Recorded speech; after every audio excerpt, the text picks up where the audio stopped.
Avelli here, and today with Sandra Avelli, who's going to do a little bit of work with us on kettlebells. Sandra, tell us a little bit about kettlebells and why anyone would want to work with kettlebells. Kettlebells are a great way to build strength and conditioning. It's cardio in disguise, if you will. It really opens up your hips, enables you to burn about, if you're doing for about an hour, you can burn almost as much as you can in a spin class.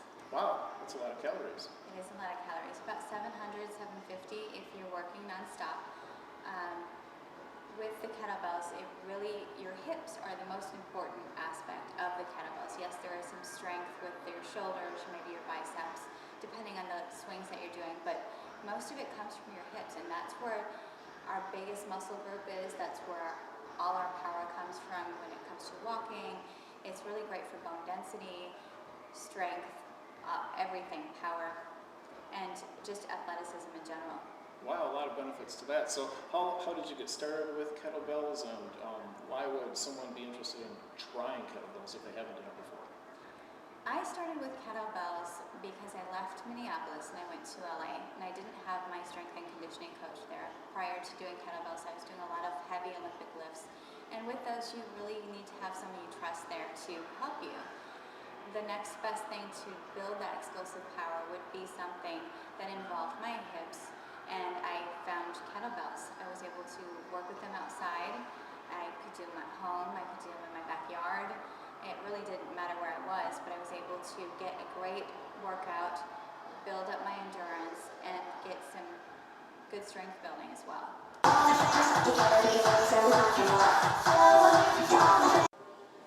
So we're going to start out with your basic two-hand swing, which you're going to take a larger that you can handle of a kettlebell. Two hands both on the handle, and with the kettlebell, shoulders are back, head is high. You're coming down with your hips back. Great posture. You're swinging up and pushing your hips forward. This is what's gaining the momentum for the bell to come up shoulder length or shoulder level, and exhaling. All hip movement. All hip movement. The momentum of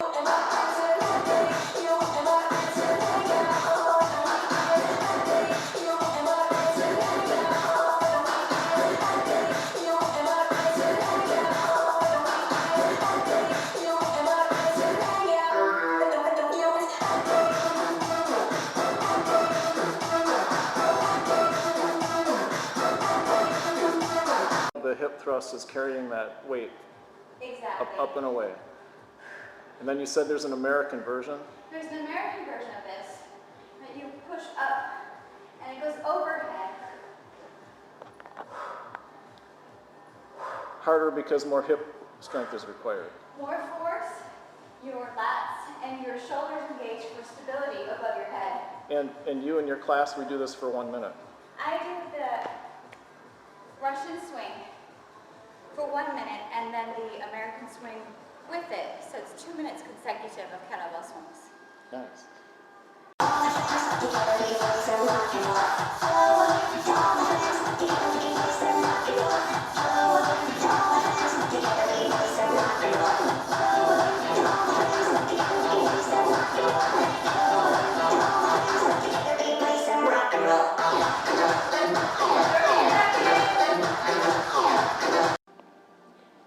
So the next thing we're going to do is a clean.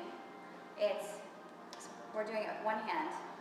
With this, you grab the bell just like you did with the other one, but with a single hand. Your thumb placement is back, so it's coming this way. Your body posture is the same. Shoulders are back, hips are back, head is upright. You're still coming up with the hips to bring this up, but you're rolling the hand to rack the weight. This prevents the kettlebell from hitting the back of your hand and having what we would call kidnapper bruises, which are not fun to walk around with. So from here to here is your snatch with a single arm. I do kind of put my other arm back for counterbalance again, the breathing is when you come up, because it's still hips, still the momentum. Now in real time, do we switch here at some point? Yep, you would, I would normally do a minute on each side to keep the balance. So left hand is the same. And the reason I kind of spear my hand through is to keep that the grip loose. If I was to hold it up here, it's going to drop back and it's going to cause bruises or pain that are unnecessary. So to keep the fluidity. Subtle point, but very important. Yes.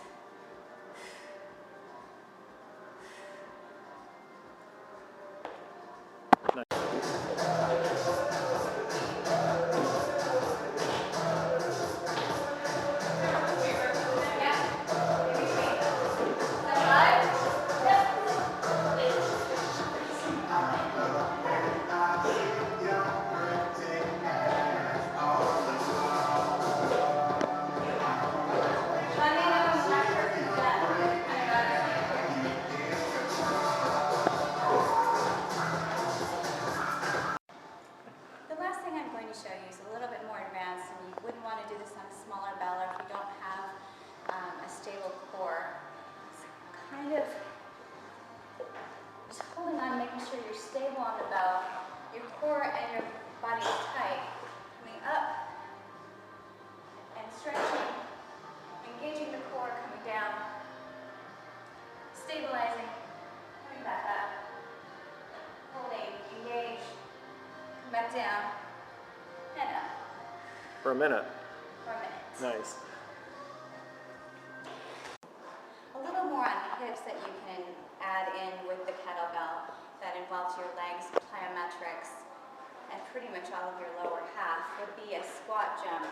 So you're coming out into a sumo position like a plie, going down as far as you can. If you have bad knees, be careful of this just because you don't want to do any damage. But you're coming up and jumping. My class kind of laughs, it's kind of like the Easter Bunny with the basket. Coming up and going down. And these we do for a minute straight, which can become a little taxing. Which would be about 60 in a minute, right? Probably so. Nice.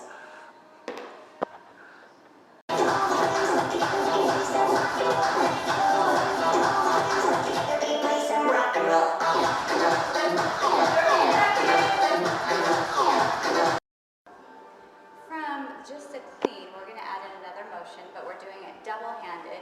We're doing a double clean and press.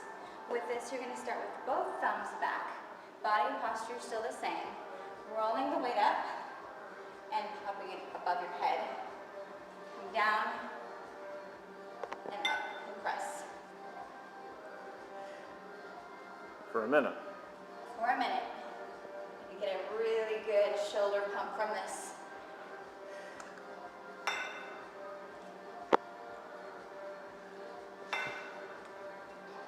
Less hip movement on this, more of a classic press. A little bit of getting it up, but the press is the actual movement that's going to be more beneficial.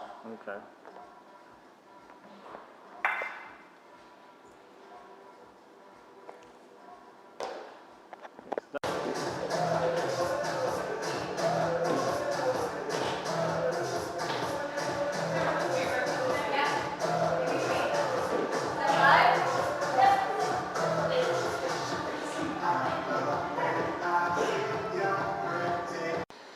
Well, there you have it. If you would like to learn more about kettlebells, or if you would like to check out classes here at Revolution Cycle and Fitness that I teach on Sundays, the website is revolution-cycling.com. The classes are listed and you're able to reserve online 3 and 4 on Sundays.